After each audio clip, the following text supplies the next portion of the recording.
지난주에 또 배웠던 내용 잠깐 살펴보도록 하겠습니다. 우리 지난주에는 사도행전에서 2차 전도여행을 하는 중에 기록했던 갈라디아서 말씀을 이렇게 좀 나누다가 3장까지 했었습니다. 바울이 이제 2차 전도여행 때는 아시아에 복음을 전했던 지역을 한번 돌아보기 위해서 갔다가 성령의 인도를 따라서 마게도냐인의 환상을 보고 유럽으로 건너와서 빌립보, 데살로니가, 베레아, 아테네, 고린도까지 오게 되죠. 고린도에서 편지를 이제 처음 쓰게 됩니다. 그게 데살로니가 전서, 데살로니가 후서, 그 다음에 갈라디아서입니다. 거기까지 우리가 와서 이제 이 말씀을 나눴는데요. 우리 지난주에는 갈라디아서 말씀을 나눴기 때문에 문제를 보시면서 한번 또 이렇게 확인해 보시면 좋겠습니다. 거기 첫 번째 문제 보시면 이 데살로니가 후서는 바울이 데살로니가 교회 성도들 중에 생긴 어떤 문제를 해결하기 위해서 편지를 쓰게 됩니다. 어떤 문제라고 할 수 있나요? 이 데살로니가 후서는 잘못된 종말론에 대한 책망과 교훈이라고 할 수 있습니다.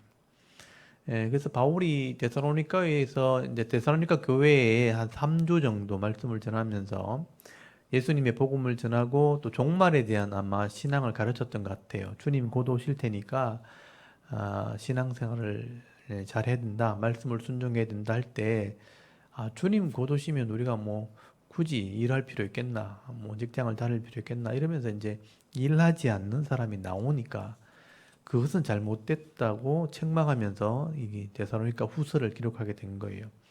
그래서 주님 오시는 날이 정해져 있지 않고 성경에는 알 수 없다고 되어 있기 때문에 그 시대를 보고 분별하는 건데, 분명한 것은 더 이상 예수 믿지 않는 시대, 그러니까 아무도 하나님을 믿고 예수를 믿으려고 하지 않는 시대가 되었을 때 종말이 오는 거예요.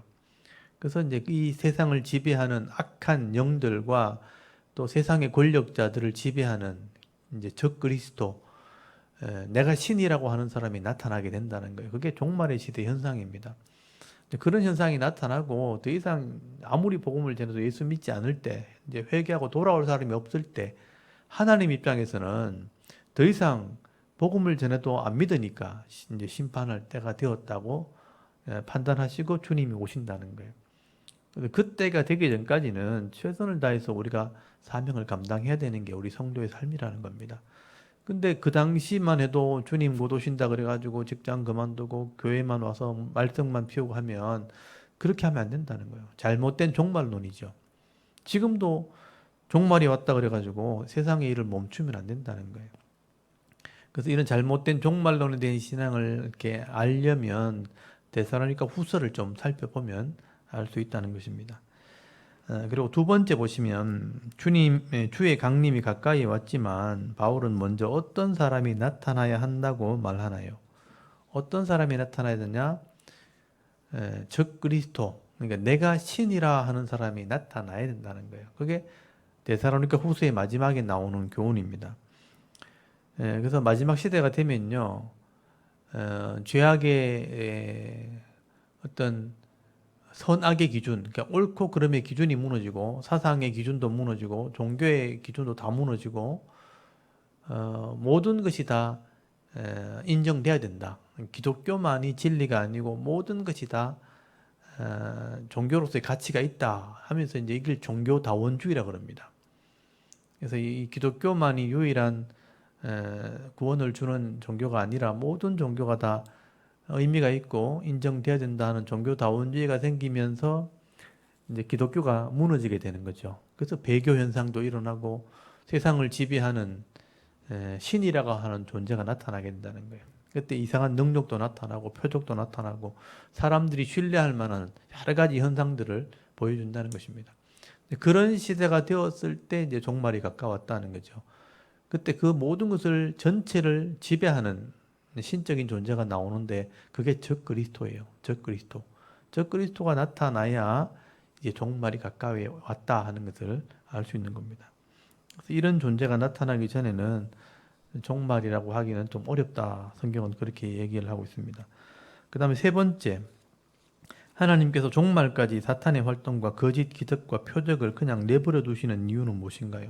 그러면 하나님께서 왜 이런 적그리스도를 그냥 마지막 때 활동하도록 허락하시는가? 내버려 두시는가? 이런 거짓 종교 또는 거짓 메시아, 거짓 하나님, 거짓 신이라고 하는 이 능력 있는 존재를 하나님께서 그냥 활동하게 함을 통해서 진짜 하나님을 믿는 사람을 가려내는 거예요. 그러니까 불신자들은 하나님을 믿지 않으니까 그런 곳에 미혹이 되는 거예요. 하나님을 믿는 믿음이 없는 사람 또는 말씀을 아는 지식이 없는 사람들은요, 그게 진짜 신인 줄 알고 따라간다는 거예요. 그 얘기는 반대로 얘기하면 이런 사람들은 하나님 앞에 보실 때, 하나님 보실 때 성도가 아닌 거예요. 그래서 그렇게 구별해서 심판하시기 위해서 이런 강력한 적그리스도, 이 사탄의 활동을 그냥 내버려 두는 거다. 이게 종말의 하나의 특징입니다. 그래서 성도들은 성경에 다 기록되어 있기 때문에 그런 시대가 와도 그런 그 적그리스도에게 미혹되지 않는다는 거예요. 하나님 말씀을 믿고 하나님 말씀대로 하나님을 예배하고 하나님을 섬기지 그런 적그리스도를 따라가지 않습니다. 그래서 이런 적그리스도를 활동하게 하는 이유는 불신자를 가려내는 하나의 그게 목적이고요. 그들을 심판하기 위한 또 그것이 따라가는 것이 죄가 되기 때문에 그 죄로 심판받게 하기 위해서 가려내는 게 목적이다 하는 것을 말씀을 하고 있습니다.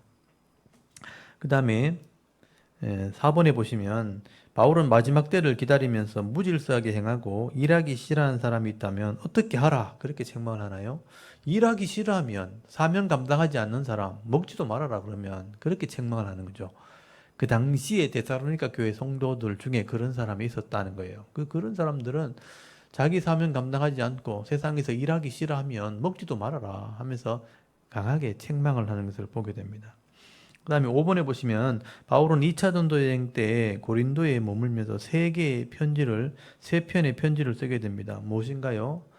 제가 조금 전에 설명했던 것처럼 데살로니가 전서, 데살로니가 후서, 그 다음에 갈라디아서 이렇게 우리가 정리를 할 수 있습니다.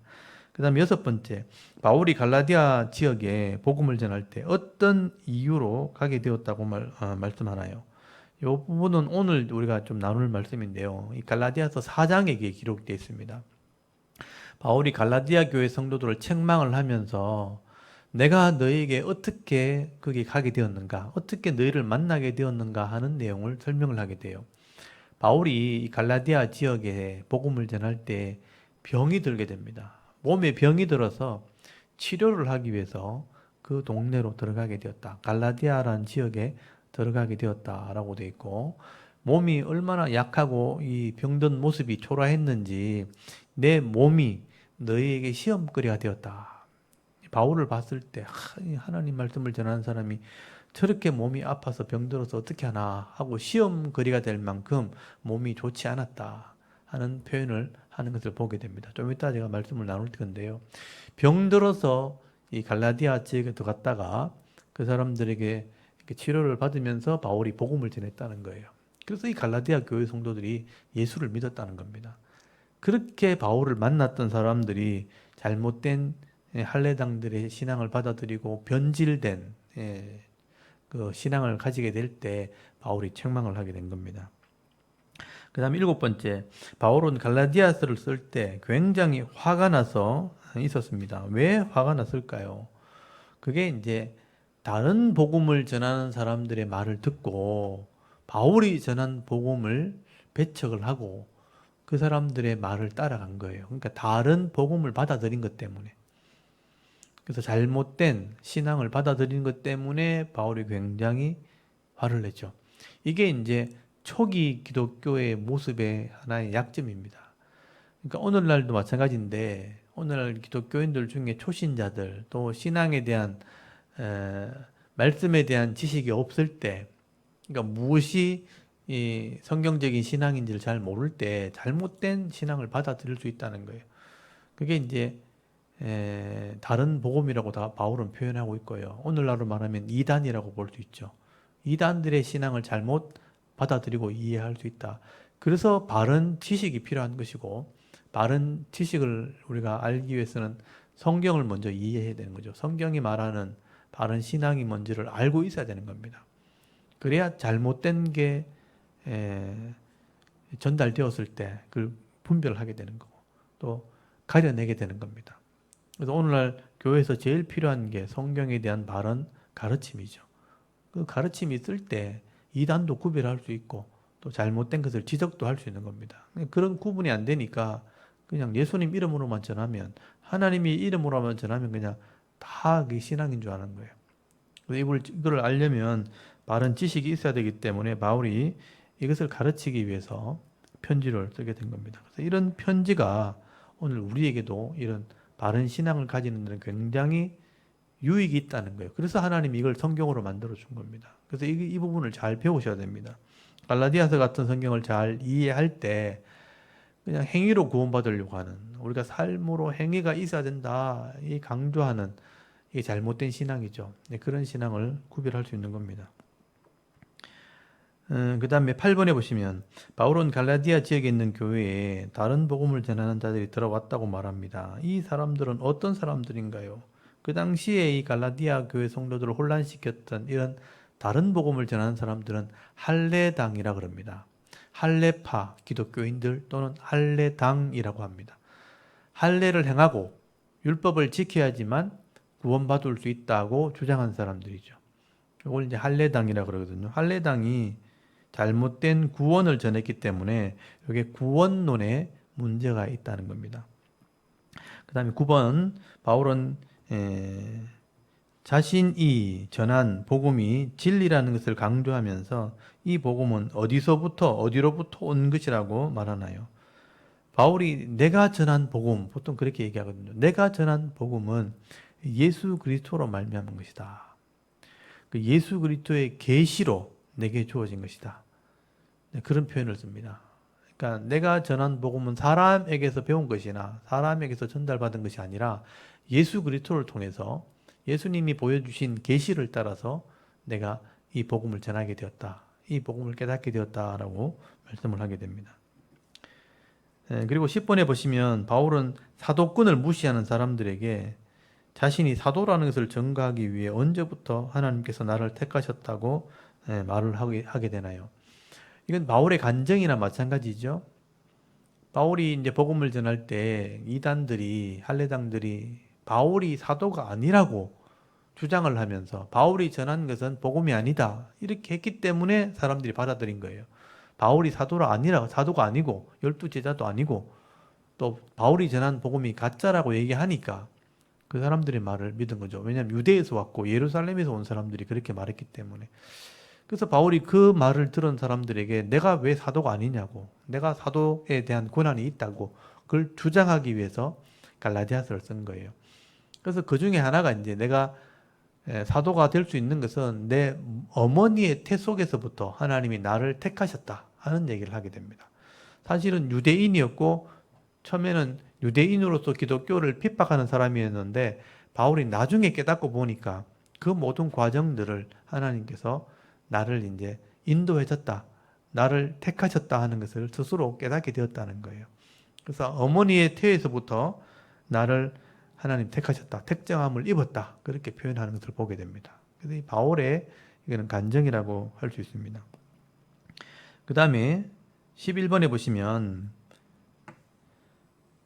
바울은 예수님의 제자들도 나를 사도로 인정했다는 것을 증거하기 위해서 교제의 악수를 나누었다라고 말합니다. 누가 바울과 바나바에게 이 교제의 악수를 나누었나요? 갈라디아서 거기 2장 9절에 보면 사도 바울이 다른 사람이 볼 때 내가 사도만큼 권위가 있다는 것을 알게 하려고 내가 예루살렘에 갔을 때 사도들과 교제의 악수를 나눴다. 그러니까 같은 어떤 권위를 가지고 있다는 것을 표현한 거예요. 그게 야고보, 그 당시 예수님 동생 야고보죠. 그 다음에 게바는 베드로를 말합니다. 그 다음에 요한, 이 세 사람에게 악수를 나눴다. 교제의 악수를 나눴다는 건 뭐냐면 나도 사도에 대한 어떤 권위를 인정받았다 이런 뜻이에요. 같이 서로 교제하면서 서로 인정을 했다. 예루살렘 갔을 때 나를 사도로 그들이 받아 주었다 하는 것을 표현할 때 교제의 악수를 나누었다라고 표현을 하게 되는 겁니다. 그래서 유대인들이 다 존경하는 사도라고 인정하는 야고보나 또는 베드로나 요한 같은 사람도 나를 사도로 인정했다 하는 것을 말씀을 하게 되는 겁니다.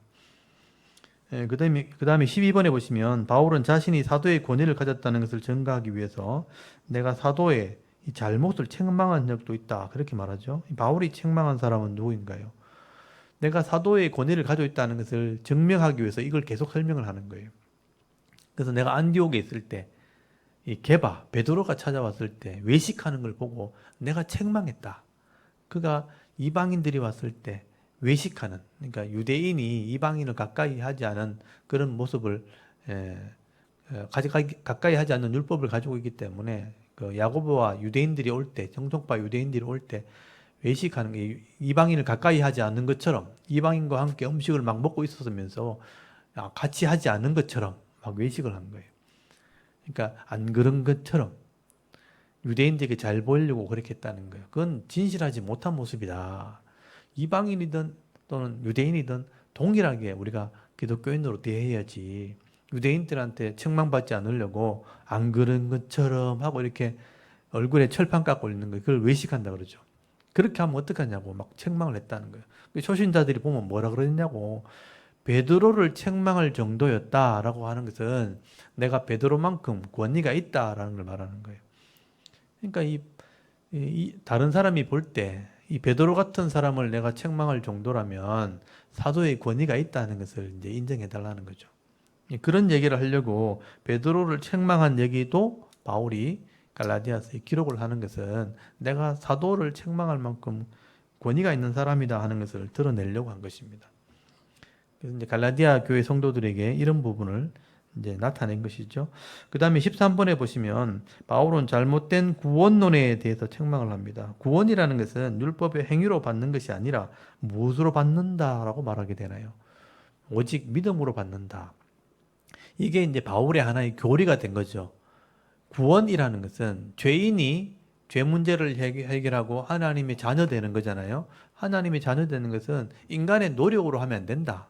노력으로 될 수 없다 하는 것을 교리로 만든 거죠. 그래서 유대인들이 주장하는 할례를 받고 율법을 행함으로 지켜야지만 구원이 완성된다고 믿는 그 신앙은 잘못된 거다. 그렇게 주장한 거예요. 그래서 율법의 행위에서 구원이 주어지는 것이 아니고 하나님의 약속 또는 말씀을 믿음으로 구원받는 거다. 하나님의 방법대로 구원받는 거다라고 주장을 하게 되는 겁니다. 이게 이 기독교의 가장 중요한 하나의 구원론이 된 겁니다. 그래서 이것을 우리가 꼭 기억을 해야 돼요. 바울이 정리를 한 것이지만 어떤 사람의 행위로, 노력으로 그렇게 정성으로 구원받는 게 아니다. 하나님 방법대로인데 그게 약속을 믿는 믿음, 구원을 믿는 믿음, 하나님이 우리에게 인격해 주신 계약이라는 이런 법적인 관계를 통해서 구원이 이루어지는 것이죠. 그것을 우리가 받아들이고 또 누리는 것이 구원입니다. 그래서 믿음으로 구원받는 거다라고 바울이 정의를 합니다. 그 다음에 14번째, 그래서 나온 말이죠. 내가 그리스도와 함께 십자가에 못 박혔나니 그런즉 이제는 내가 사는 것이 아니요 오직 내 안에 누가 사는 것이라? 그리스도께서 사시는 것이라. 그래서 내가 행위로 삶으로 이렇게 살아가는 게 아니고 육신의 힘과 노력으로 사는 것이 아니고 구원받은 삶의 이 근거는 예수 그리스도를 믿는 믿음으로 사는 것이다 하는 것을 이제 표현하기 위해서 내 안에 그리스도께서 함께 하는 것이다. 그런 표현을 쓰게 된 것입니다. 그래서 내가 살아가는 것은 예수를 믿는 믿음 안에서 사는 것이다. 그게 가장 핵심적인 내용이라고 보시면 됩니다. 그 다음에 15번째, 바울은 구원은 믿음으로 받는다는 것을 설명하기 위해 구약의 성경을 인용을 하게 되죠. 이건 설명하기 위해서 그렇게 인용한 겁니다. 율법이 있기도 전에 믿음으로 의롭다함을 받은 사람이 있었다는 거예요. 그래서 율법이 주어지기 전에 하나님을 믿음으로 구원받은 사람을 인용하게 되죠. 그 사람이 누구냐면 아브라함입니다. 그래서 아브라함도 율법이 주어지기 전에 하나님의 약속을 믿은 거죠. 내가 너를 통해서 자손을 주고 하나님 나라를 이루겠다. 그게 약속이죠. 그 약속을 믿은 것이 아브라함이죠. 근데 너에게 후손이 나오고 하나님 나라를 이룬다 할 때 그 후손이 그 당시 아브라함에게는 이삭이었단 말이에요. 근데 결국 이삭을 통해서 계속 내려오면 나중에 구원을 이루시는 분이 예수님이죠. 그래서 아브라함이 후손을 통해서 하나님 나라를 이룬다 할 때 그 당시는 자기 아들 이삭이었지만 쭉 연결하면 예수님이 나온단 말이에요. 예수님을 통해서 이루어지는 하나님 나라를 아브라함이 믿었다는 거예요. 그래서 아브라함은 이삭을 통해서 나중에 후손으로 오게 되는 예수 그리스도를 통해서 이루어진 하나님 나라 전체를 믿었다고 보는 겁니다. 그래서 아브라함은 그 당시에 이런 하나님의 구원 계획, 하나님의 구원의 약속을 믿은 겁니다. 그래서 첫 믿음의 사람이 되었다. 지금도 이 아브라함의 이 약속을 믿었던 믿음처럼 우리도 이 하나님의 구원 계획 약속을 믿으면 아브라함처럼 구원받고 아브라함처럼 복을 받게 되는 거다라고 설명을 하게 되는 겁니다. 그 다음에 16번에 보시면요. 바울은 율법으로 의롭게 되는 것이 아니라는 것을 증거하기 위해 의인은 믿음으로 말미암아 살리라 라는 구약의 말씀을 인용을 하게 되죠. 이 말씀은 누가 한 말인가요? 그래서 구약에 이런 말을 예언한 선지자가 있었다는 거예요. 그게 하박국이라는 선지자입니다. 하박국이 왜 의인들이 자꾸 이렇게 고통을 당하고 악인들이 세상에 관영하냐? 하나님 왜 가만히 계시냐? 그러니까 하나님이 네가 볼 때는 그런 것처럼 보이지만 악인은 심판받는다. 근데 의인은 반드시 산다. 근데 의인은 믿음으로 말미암아 살게 되는 거다라고 답을 주신 거예요. 근데 그 말을 인용하면서 신약 시대도 이 믿음으로 우리가 의롭게 되는 거다. 구원받는 것이다. 라는 말을 설명을 하게 되는 겁니다. 그래서 하박국의 말을 인용했다. 그래서 아브라함에 대한 약속을 믿는 믿음과 하박국이 말했던 믿음으로 의인은 구원받는다 하는 말을 인용하면서 구원도 우리가 믿음으로 받는 거다 하고 설명을 하게 되는 거죠. 그 다음에 17번에 보시면 하나님께서는 아브라함을 부르실 때 이 아브라함의 아들, 이걸 자손이라고 표현했어요. 자손을 통해 죄인들을 구원하실 약속을 했다고 말씀합니다. 그런데 이 하나님의 약속을 430년 뒤에 모세를 통해 주신 무엇이 그 약속을 폐하고 그 약속을 헛되게 하지 못하게 된다라고 말하나요? 이 모세에게 주어진 율법이죠. 그러니까 이 율법이라는 것이 하나님 백성에게 주어진 약속의 말씀이거든요. 그러니까 하나님의 백성이 된 사람들에게 너희는 하나님 백성 되었으니 이런 법을 가지고 살아야 된다. 근데 이 법의 핵심이 뭐냐 하면요. 하나님을 믿고 이웃을 사랑하는 법인 거예요. 그게 율법이라는 거예요. 이걸 믿고 행하는 사람은 내 백성이다. 그러니까 이미 구원받은 백성들에게 주신 율법이거든요. 그게 모세를 통해서 주어진 거예요. 근데 유대인들은 이 율법을 가지고 말씀을 배워서 결국 어떤 시간이 지나면서 변질되어진 게 뭐냐면 결국 이 율법은 하나님 백성이기 때문에 주어진 건데 율법을 가지고 있으면서 율법을 지켜야지만 구원받는 것으로 착각을 한 거예요. 시간이 지나면서. 그래서 이 율법을 지키고 율법을 행해야 구원받는다라고 바울 시대에 주장한 거죠. 그래서 이제 바울이 한번 생각해봐라. 하나님은 아브라함을 통해서 구원의 약속을 하셨고 그 약속으로 구원받게 하시겠다고 이스라엘 나라가 나오게 하셨다. 그래서 아브라함의 아들 이삭, 이삭의 아들 야곱, 야곱의 12아들이 이스라엘이고 이스라엘 나라가 나중에 애굽에 들어갔다가 출애굽에서 시내산에서 율법 받았는데 그 율법 430년 뒤, 그러니까 아브라함부터 430년 뒤에 모세가 율법을 받았는데 하나님이 아브라함을 통해서 약속으로 구원하겠다고 약속했는데 430년 뒤에 나온 율법을 행해서 구원받는다고 주장한다면 그 말이 맞겠느냐 이게 얘기죠. 그래서 이 아브라함의 이 구원의 약속을 430년 뒤에 나온 율법이 폐할 수 있겠는가? 율법을 지켜야지 구원받는다고 말할 수 있겠는가? 그건 잘못된 것이다 하고 이야기를 한 겁니다.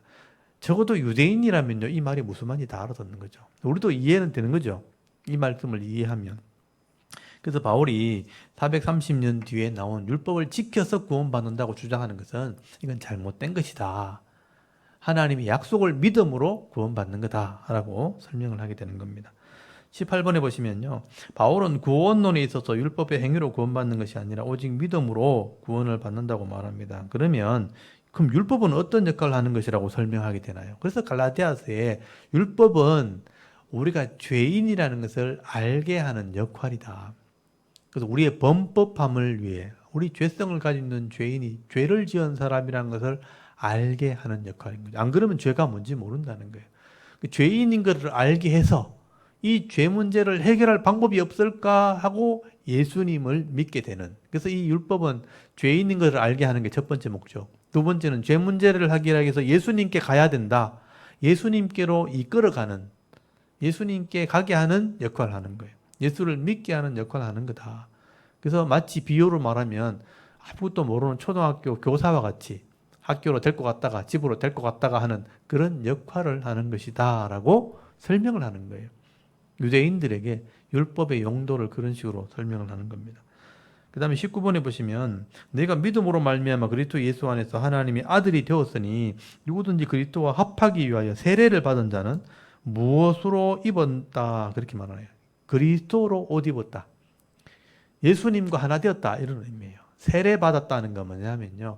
죄로 죽었고 새로운 모습으로 거듭났다. 이런 새로운 모습으로 거듭난 사람은 예수 그리스도를 믿음으로 구원받았기 때문에 예수님의 구원에 참여하는 자 되었다. 그들 쉽게 예를 들면 예수님으로 옷 입은 사람이다.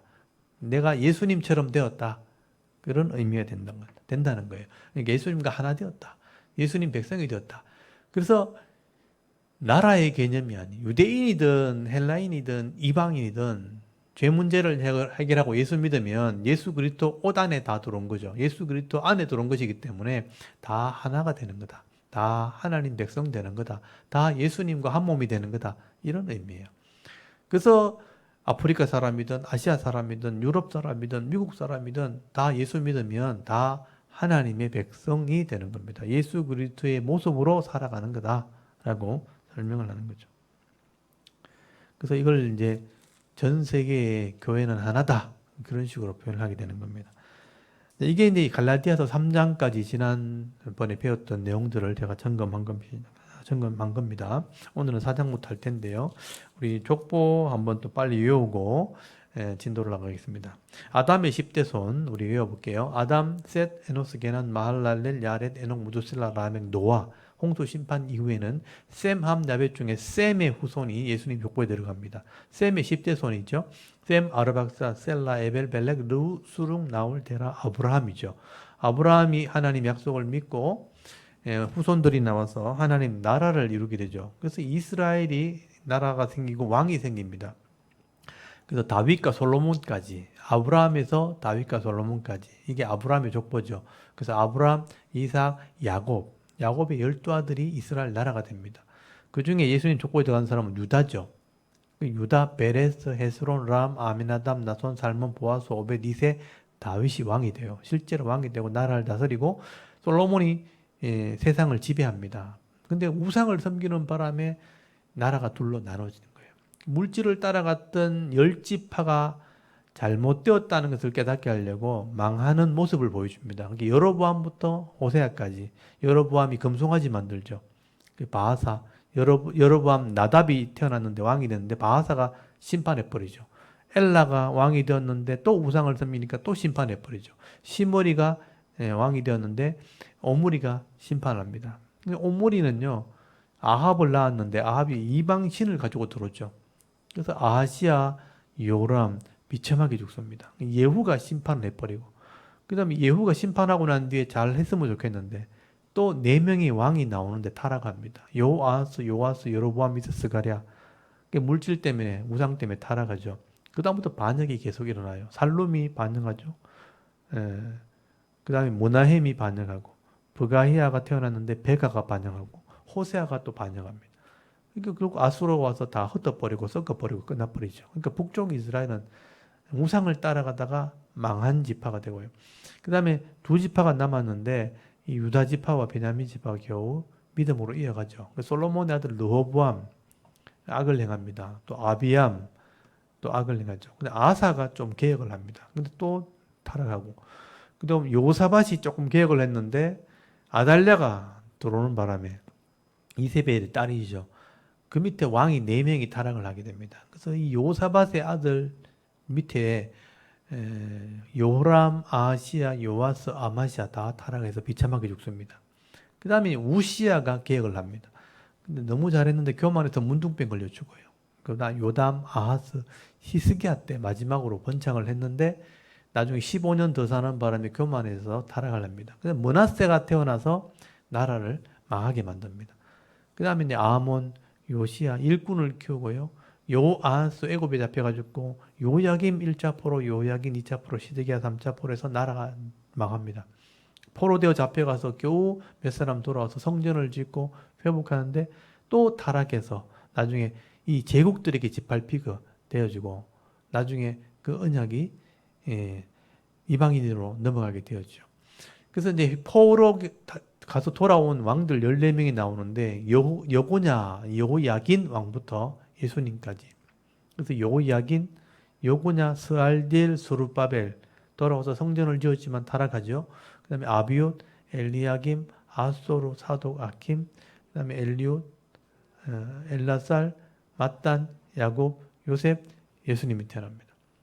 예수님이 태어나서 하나님 말씀대로 3년 동안 말씀을 가르치고 말씀대로 언약해야 하나님 백성 된다는 것을 가르쳐 주신 거예요. 그리고 성령이 오셔서 이것을 믿게 하고 하나님 말씀대로 언약할 때 결국 말씀대로 구원을 받게 되는 겁니다. 그리고 언약한 백성이 되었으니 이 말씀을 순종할 때 이 땅에서 복을 받게 되는 거예요. 그래서 예수님이 이룬 하나님이 이룬 이 속죄의 이 믿음과 또 하나님 백성으로서의 이 말씀에 순종하는 삶을 살 때 영혼도 구원받고 이 땅에서도 복을 받게 되는 거예요. 근데 그 믿음으로 이 땅에 살다가 사명 감당하는 천국 가는데 마지막 종말 때 하나님께서는 이 땅에 태어날 모든 사람들을 계획하셨는데 그 모든 사람들이 죄 속에 있기 때문에 이런 믿음으로 구원받기를 원하시는 거죠. 그래서 마지막 때까지 이 복음을 전하고 구원을 전하는데 이 구원을 전할 때 끝까지 이제 믿으면 좋겠는데 더 이상 이 복음이 변질되어지고 믿게 되지 못하는 시대가 되면 종말로 심판하시는 거죠. 그리고 이 구원받은 사람들이 영원한 하나님 나라에 죄가 없는 하나님 나라에 하나님 나라를 이렇게 살아가실 수 있도록 새로운 시대를 계획해놨다. 그게 부활의 시대, 종말의 시대입니다. 그때까지는 우리가 이 죄 문제를 해결하기 위해서 복음을 전하는 사명을 감당해야 되는 것이다 라고 말씀을 하게 되는 거예요. 그게 인류의 역사라고 보시면 되는 겁니다. 그래서 성경은 하나님께서 죄인들을 구원하기 위해서 구원받는 방법을 기록한 책이에요. 그래서 우리가 이 땅이 어떻게 시작되었고 어떻게 종말이 오고 어떻게 진행되는지 잘 모르잖아요. 근데 성경을 보면서 이게 하나님의 다스리심 있는 세상이라는 것을 알게 되는 겁니다. 그래서 우리 그런 과정 중에 그 당시에 바울이 복음을 전했던 내용들을 지금 배우고 있는 겁니다. 우리 지난주에 우리 갈라디아서 3장까지 말씀을 나눴는데요. 오늘 갈라디아서 4장을 펴놓으시고 한번 또 말씀을 나눠보겠습니다. 여러분 이 갈라디아서 3장까지는 바울이 근데 갈라디아라는 지역을 조금 우리가 먼저 이해를 해야 되는데 제가 지도를 좀 한번 보고 시작하도록 하겠습니다. 바울이 2차 전도여행을 할 때 처음 1차 전도여행했던 지역이 갈라디아 지역, 안디옥, 이고니온, 루스드라 이 지역이죠. 여기가 갈라디아 지역이에요. 지역 자체가. 요거는 도시 이름이고 이 지역을 말할 때는 갈라디아 지역. 우리 대구 이렇게 얘기하고 뭐 경주, 부산 이렇게 할 때 우리는 TK 지역 보통 그렇게 얘기하죠. 경북 지역 이렇게 얘기하잖아요. 그 똑같아요. 안디옥, 이고니온, 갈라디아 지역, 요 옆에가 부르기아 지역, 요 위에가 아시아 지역 이렇게 얘기하는 거예요. 이 지역에서 복음을 전했는데 2차 전도여행 때 여기 가보자 하고 이제 출발한 거죠. 여기서 디모데를 만나게 되고 아시아에서 복음을 더 전하려고 했는데 성령이 전하지 못하게 하는 바람에 길을 막는 바람에 드로아까지 갔다가 여기서 마게도냐인의 환상을 보죠. 유럽으로 건너갈 계획을 이제 그때 세우게 된 거죠. 그래서 하나님께서 유럽을 건너가게 하셔가지고 빌립보에 가서 루디아 만나고 간수장 만나고 데살로니가 가서 3주 복음을 전했는데 많은 사람들이 예수 믿게 되고 베레아 도망갔다가 유대인들 때문에 도망갔죠. 또 가니까 간절히 말씀을 듣는 사람이 있는 거예요. 또 쫓겨나가지고 유대인들 쫓겨나가 아테네까지 갔어요. 아테네 가니까 우상이 너무 많은 거예요.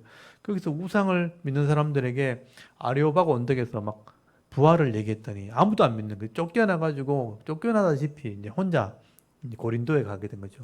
이 고린도에 가가지고 브리스길라 아구자 부부를 만나고 위로를 받고 이 성에 내 백성이 많다는 하나님의 음성을 듣고 여기서 말씀을 전하기 위해서 고린도 교회가 생긴 거거든요.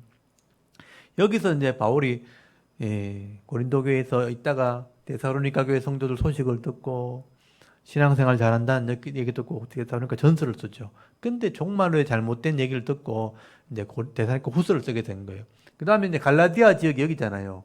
여기에다가 할례당이 더한 거예요. 할례당이 예루살렘에서부터 와가지고 이 지역에서 바울은 사도가 아니라고, 바울이 전한 복음 가짜라고 하면서 할례 받아야 구원받는다고 막 할례를 다 받게 한 거예요.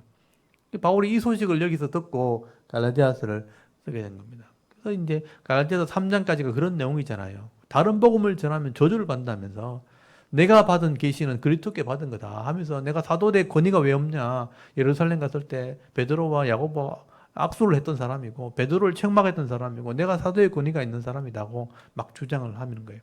그리고 믿음으로 구원받는 것이 행위로 구원받는 것이 아니다 하면서 막 설명을 하기 시작하는 것입니다. 그러면서 이제 오늘 4장까지 오게 된 거예요. 그래서 결국 3장까지 내용이 그거잖아요. 여기 한번 보십시오. 3장까지 보시면 3장의 핵심이 그것이잖아요. 우리가 구원받는 것은 율법의 행위로 받는 것이 아니다. 믿음으로 받는 것이다 하는 것을 설명을 하는 것이죠. 거기 보면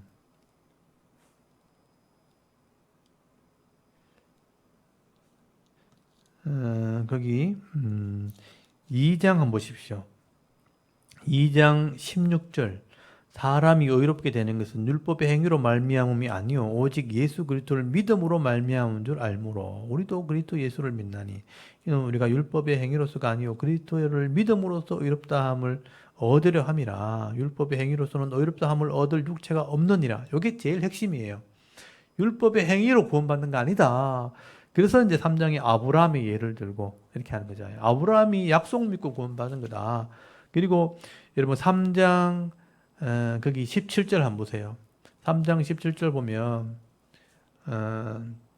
내가 이것을 말하노니 하나님께서 미리 정하신 언약, 아브라함을 통해서 약속을 통해서 구원받는다는 이 언약을 430년 후에 생긴 율법이 폐하지 못하고 이 약속을 헛되이 못하리라.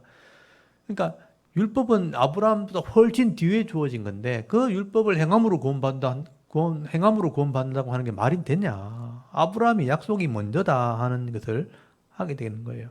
그래서 이제 바울이 율법은 그건 뭐냐? 그래서 율법은 거기 19절에 율법이 무엇이냐 하면서 율법이 설명하잖아요. 범법함. 우리가 죄인이기 때문에 주어진 거다. 죄인인 것을 알게 하려고. 그래서 율법이 우리가 죄인인 것을 알게 하고 예수님을 믿게 하려고 우리를 율법을 주신 거다. 그래서 24절에 보시면요. 3장 24절 이같이 율법이 우리를 그리스도께로 인도하는 초동교사가 되어 우리로 하여금 믿음으로 말미암아 의롭다함을 얻게 하려는 것이다. 이게 하나님의 생각이었다. 율법을 줘가지고 죄를 지었다는 것을 알게 하고 그러면 어떻게 구원받는가. 초동교사처럼 예수님께로 인도해서 믿음으로 의롭게 하려고 율법이 사용되는 거다라고 설명을 하게 되는 거죠. 그래서 예수를 믿으면 우리는 세례받게 되고 그리스도와 합해지고 그리스도의 옷 입은 자가 되는 거다. 그래서 유업을 얻게 되는 거다. 29절에 보면 3장 29절 너희가 그리스도의 것이면 곧 아브라함의 자손이요 약속대로 유업을 이을 자니라. 이런 믿음으로 구원받은 사람이라면 이 유업이란 게 뭐냐면 하늘나라에 있는 기업을 말하는 거예요. 천국을 말하는 거죠. 하나님을 믿고 약속을 믿고 예수를 믿음으로 결국은 천국을 얻게 되는 거다 하고 설명을 하는 게 되는 거죠. 그래서 4장을 넘어가면요. 내가 또 말하노니 이걸 강조한다는 거죠. 유업을 이을 자가 그러니까 천국을 받을 사람이 모든 것의 주인이나 어렸을 동안에는 잘 모를 때 어렸을 동안에 종과 다름이 없어서 그 아버지가 정한 때까지 후견인과 청지기 아래 있나니. 그래서 어릴 때는요. 우리가 이렇게 그 당시의 방법대로 하면 아버지가 직장 다니고 바쁘니까 자기 아들을 양육을 위해서 후견인을 정해놔요. 그럼 후견인이 어릴 때 그 돌보는 역할을 하는 거예요. 그래서 율법이 바로 그런 역할을 하는 거다. 우리가 신앙이 잘 없을 때 잘못된 길 가지 않도록 율법으로 이렇게 정해주는 거다. 이런 의미예요. 그래서 여기 3절 보십시오. 이와 같이, 이거 비유로 설명했다면 이와 같이 우리도 어렸을 때, 신앙이 잘 없을 때 이 세상의 초등학문 아래에 있어서 종로를 했다. 초등학문, 세상의 철학이나 세상의 상식이나 세상의 어떤 미신 이런 것들이 나를 끌고 다닐 때는 그게 종처럼 살았다는 거예요. 태어나 보니까 미신을 섬기는 나라에 태어났어요. 그럼 미신이 구원을 주는 줄 아는 거예요. 미신이 복을 주는 줄 아는 거죠. 태어나 보니까 유대인이에요. 그러면 율법을 행함으로 이렇게 사람이 살아야 된다고 이렇게 배우니까 율법의 종로로 하는 거 살아가는 거예요. 그렇게 그 당시에 초등학문, 세상에 있는 여러 가지 상식 이런 것들에 매여 살다가 4절 때가 참에 하나님이 그 아들을 보내서 여자에게 나게 하시고 율법 아래에 나게 하신 것은 율법 아래에 있는 자들을 속량을 하면 이런 세상의 학문 아래 이런 법 아래에 있는 세상의 법 아래에 있는 자를 속량하게 하시려고 또 우리로 아들의 명분을 얻게 하려 하심이라. 그래서 예수님이 오신다는 거예요. 6절 너희가 아들임으로 하나님이 그 아들의 영을 우리 마음 가운데 보내서 아빠 아버지라 부르게 하셨느니라. 이 아들의 영이 바로 성령입니다. 성령이 오셔서 우리가 깨달아지면 하나님을 아빠라 아버지라 그렇게 부른다는 거예요. 이 아바라는 말은 히브리어로 아바가 아버지란 말이거든요. 그래서 우리나라는 아빠잖아요. 아빠인데 히브리어로는 아바가 아버지거든요. 똑같은 말이죠.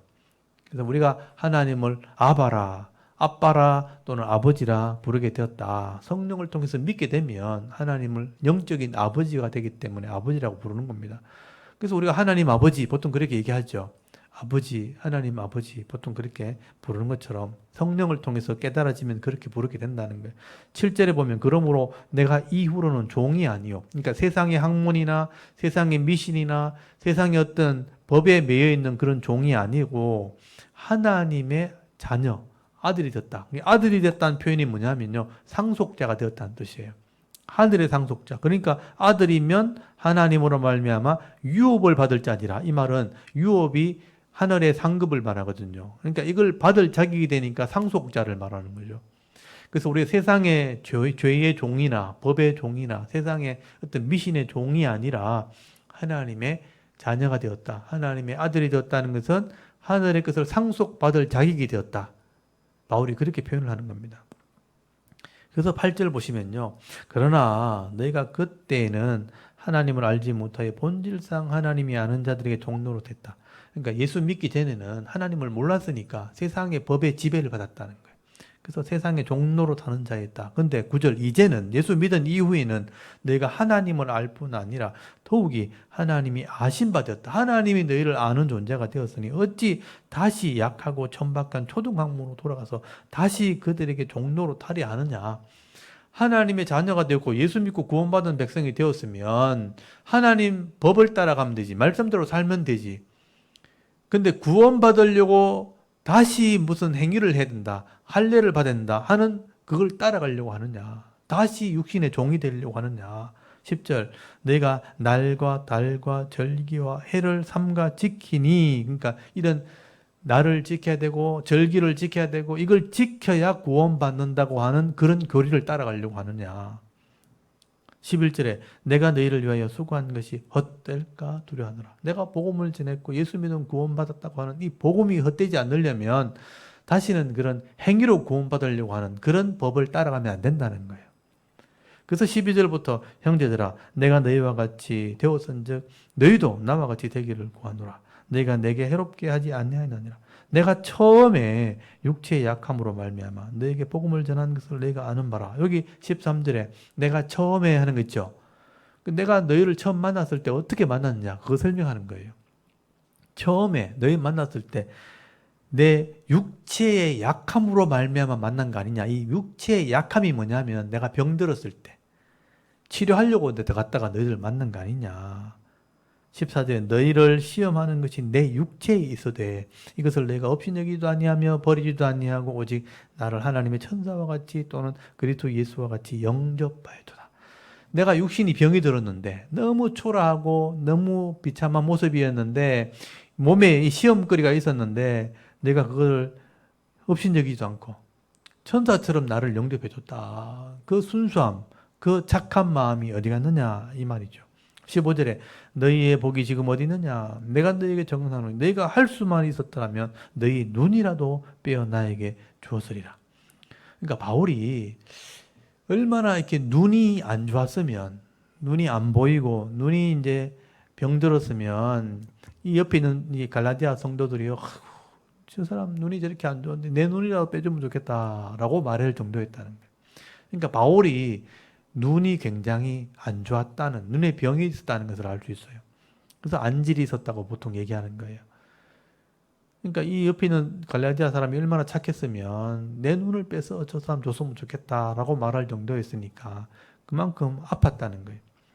근데 16절에 그런즉 내가 너에게 참된 말을 함으로 원수가 되었느냐.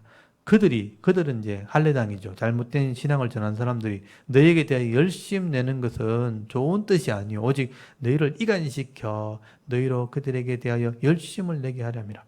이단들이 열심히 너희를 가르치는 것은 너희를 이간시켜서 바른 신앙을 가르치지 못하게 해가지고 자기들한테 열심 있게 만들려고 그들이 열심 내는 거다. 이단이 열심을 책망한 거죠. 18절에 좋은 일에 대하여 열심으로 사모함을 받으면 내가 너에게 대하였을 때뿐 아니라 언제든지 좋은 것이라. 좋은 일에 열심히 있는 건 좋은 거지만 이단 따라가는 데 열심히 있는 건 잘못된 거다. 그거는 19절에 나의 자녀들아 너희 속에 그리스도의 형상을 이루기까지 다시 너희를 위하여 해산하는 수고를 하노니 내가 이제라도 너희와 함께해서 언성을 높이려 하면 너희에 대하여 의욕이 있음이라. 그러니까 잘못된 이 할례당의 신앙을 따라가는 건 의욕이 있는 거다. 잘못된 거다. 내가 다시 해산하는 수고를 할 만큼 내가 다시 가르치겠다. 이 해산하는 수고가 굉장히 힘든 거잖아요. 그런 수고를 했더라도 내가 다시 그리스도의 형상을 이루기까지 내가 다시 너에게 언성을 높이면서까지 지금 하는 얘기를 잘 들으라는 얘기예요. 그래서 21절 보면 내게 말하라. 율법 아래에 있고자 하는 자들아 율법을 듣지 못하였느냐. 율법 아래에 있고자 하는 자들아 하는 말은 율법을 행위로 구원받으려고 하는 그 신앙을 가지고 있는 사람들아, 그래서 율법을 지켜야 구원받는다고 하는 주장하는 사람들아 들어라. 율법 아래에 있고자 하는 자는, 이 말은 율법을 지켜야 구원받는다고 하는 그런 신앙을 있는 사람은 들어라. 22절 기록된 바 아브라함에게 두 아들이 있으니 하나는 여종에게서 하나는 자유 있는 여자에게서 낳다 하였으며 하고 비유로 설명하는 거죠. 23절 여종에게는 육체를 따라 낳고 자유 있는 여자는 약속으로 말미암았느니라. 그래서 아브라함이 아들 낳을 때 하나님이 아들 준다 했는데 이 사라가 경수가 끊어졌을 때 여종 하갈에게서 이스마엘을 낳잖아요. 그건 약속으로 낳은 게 아니잖아요. 육신적으로 놓은 거잖아요. 그걸 육신으로 놓은 아들이라고 하자. 그리고 약속대로 자기 부인에게 태어나는 것은 하나님 약속대로 태어난 거죠. 그게 약속의 아들이라고 하자. 이렇게 한 거예요. 그러니까 이스마엘은 육신의 아들, 이삭은 약속의 아들 이렇게 비유한 거죠. 그래서 할례당은 육신을 행해서 구원받는 것, 이삭은 약속을 믿고 구원받는 것 이렇게 비유한 거예요. 근데 이스마엘이 먼저 태어났잖아요.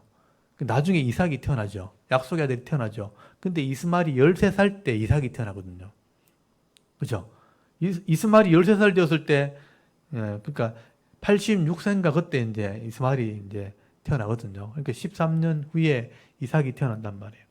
그러니까 이 13살 된 이스마엘이 이삭 태어났을 때 막 핍박한단 말이에요.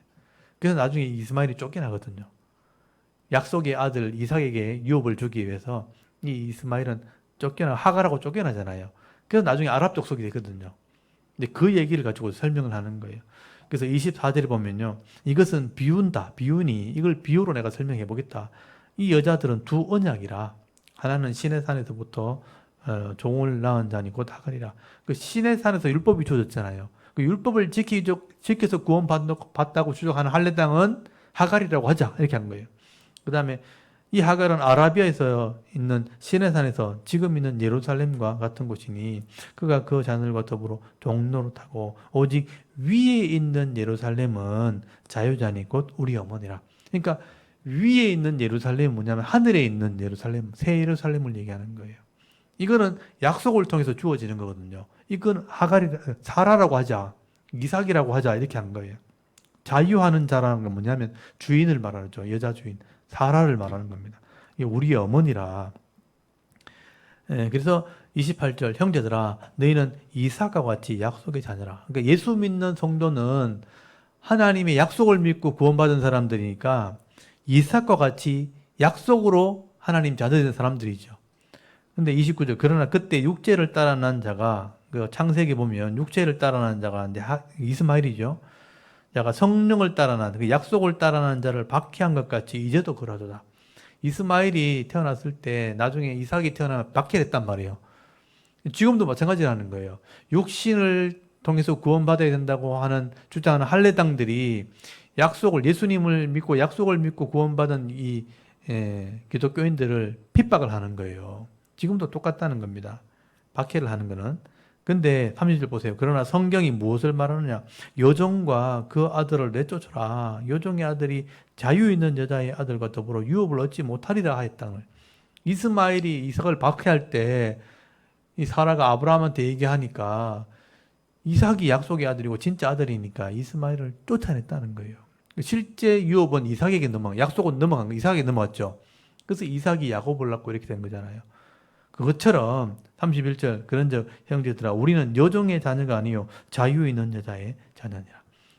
우리도 육신을 따라난 육체를 할례를 행함으로 구원받고 하는 이 유대인들이 막 할례당들이 핍박을 하지만 나중에 이스마엘이 쫓겨나는 것처럼 육신을 따라간 사람은 쫓겨나게 된다. 유업을 얻지 못하게 된다. 진짜 유업을 얻을 사람들은 이삭이 얻은 것처럼 약속을 믿고 구원받은 우리가 하나님 유업을 얻게 될 거다. 그러니까 이 핍박을 견뎌내면 된다. 그렇게 설명하는 거예요. 그래서 이제 이 율법을 주장하는 할례당들을 책망하려고 이 비유를 사용한 거죠. 하갈과 사라를 통해서 이스마엘과 이 이삭을 통해서 지금 설명을 한 겁니다. 이스마엘이 이삭을 핍박하긴 했지만 쫓겨났다. 실제 유업을 얻지 못했다. 유업을 얻은 사람은 약속으로 태어난 이삭이다. 그것처럼 지금도 육신을 따라 구원받는다고 하는 이런 할례당은 결국은 쫓겨나게 될 거다. 유업을 얻지 못하게 될 거다. 그래서 우리가 이 믿음을 지키면 하늘의 유업을 진짜 얻게 될 것이다. 그렇게 설명한 겁니다. 그래서 5장에 넘어가면 그리스도께서 우리를 자유롭게 하려고 자유를 주셨으니 그러므로 굳건하게 해서 다시는 종의 멍에를 매지 말라. 율법을 지켜야 구원받는다고 하는 이 육신의 율법에 매이지 말라. 신앙으로 예수 믿음으로 자유롭게 믿음으로 구원받아라. 그렇게 설명한 겁니다. 그래서 2절에 보면 보라 나 바울은 너에게 말하노니 내가 만일 할례를 받으면 그리스도께서 너에게 아무 유익이 없다. 할례 받아서 구원받으려고 하면 예수 믿는 게 의미가 없잖아요.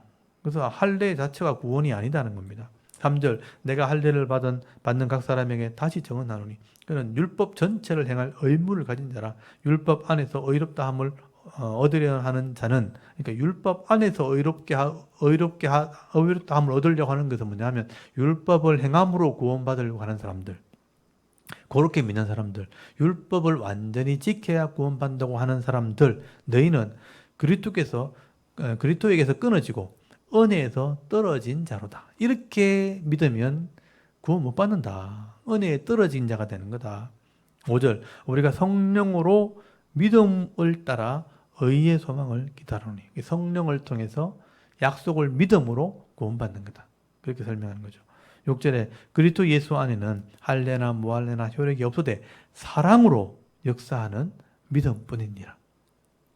그래서 믿음으로 구원받는 겁니다. 7절 너희가 다람쥐를 잘하더니 누가 너희를 막아 진리를 순종하지 못하게 하느냐.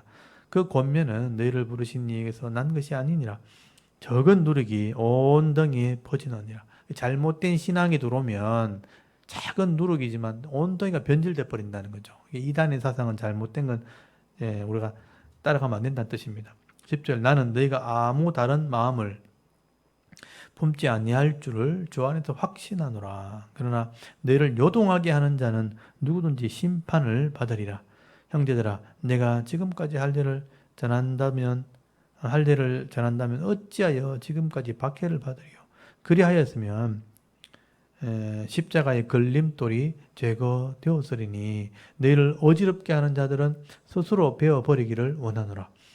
바울도 할례를 전해서 구원받는다고 전했다면 할례당들이나 유대인들한테 핍박을 안 받았겠죠. 근데 그게 구원이 아니고 예수 믿음으로 구원받는다고 주장하니까 그 사람들에게도 바울도 핍박을 받은 거예요. 그걸 피하려고 했으면 나도 벌써 전했지. 그게 아니니까 내가 안전한 거다. 그래서 이게 잘못된 것이기 때문에 너희도 스스로 이걸 베어버리라. 이 잘못된 거 따라가지 마라. 그렇게 말하는 겁니다. 그래서 이단을 우리가 이길 수 있는 방법은요, 이단을 막는다고 이기는 게 아니고 스스로 바른 신앙을 가지도록 만들어주는 겁니다. 그러면 스스로 그것을 배워버리라. 스스로 잘못된 것을 잘라버리라. 그러면 바른 신앙을 가지게 되는 거다. 이단을 따라가지 않는 거다라고 말하는 겁니다. 13절에 형제들아 너희가 자유를 위하여 부르심을 입었으나 그러나 그 자유를 육체의 기회를 삼지 말고 오직 사랑으로 서로 종노되라. 율법을 행함으로 구원받는다고 해서 율법의 종이 되지 말고 예수 믿는 믿음으로 구원받고 난 뒤에 삶을 살 때는 사랑으로 실천해야 되는 거죠. 말씀을 실천해야 되는 거죠. 그래서 사랑의 종이 되는 것이지 율법의 종이 되지 마라. 그렇게 설명한 거예요. 그래서 14절 온 율법은 네 이웃을 사랑하기를 네 자신같이 하라 하는 말씀에 이루어졌나니 만일 서로 물고 먹으면 피차 멸망할까 조심하라. 그래서 우리가 종이 되려면 사랑으로 실천하는 종이 되어야 되는 겁니다. 사랑의 종이 되는 겁니다. 그래서 믿음으로 구원받고 율법을 깨달아 순종하는 삶으로 사랑으로 실천하는 자가 된다 할 때 사랑의 종이 되라는 표현을 쓰게 된 거예요. 그래서 16절 보시면요. 내가 이르노니 너희는 성령을 따라 행하라. 그래서 말씀을 깨달아 순종하는 삶을 성령을 따라 행하는 것으로 설명한 겁니다. 이건 이해되시죠? 말씀을 따라 행하는 것을 성령을 따라 행하라. 그리하면 육체의 욕심을 이루지 아니하리라. 육체의 소욕은 성령을 거스르고 성령은 육체를 거스르나니 이 둘이 서로 대적함으로 내가 원하는 것을 하지 못하게 하렵니다. 내가 만일 성령의 인도하시는 바가 되면 율법 아래 있지 아니하리라. 육체의 일은 분명하니 곧 엄행과 더러운 것과 호색과 우상 숭배와 술수와 주술과 원수 맺는 것과 분쟁과 시기와 분냄과 당지는 것과 분열함과 이단과 투기와 술취함과 방탕함과 또 그와 같은 것들이라. 전에 너에게 경계한 것 같이 경계하노니 이런 일을 하는 자는 하나님의 나라를 유업으로 받지 못할 것이요. 그래서 이제 율법의 행위로 구원받으려고 하면 율법에 매여서 살아야 되잖아요.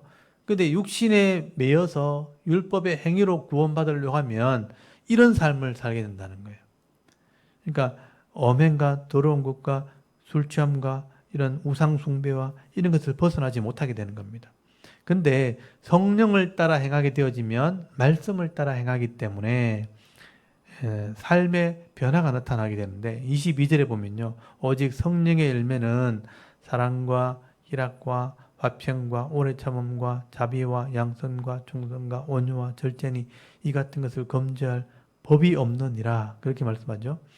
그래서 이제 성령을 따라서 행한다는 것은 결국 말씀을 따라 사는 삶을 얘기하는 거예요.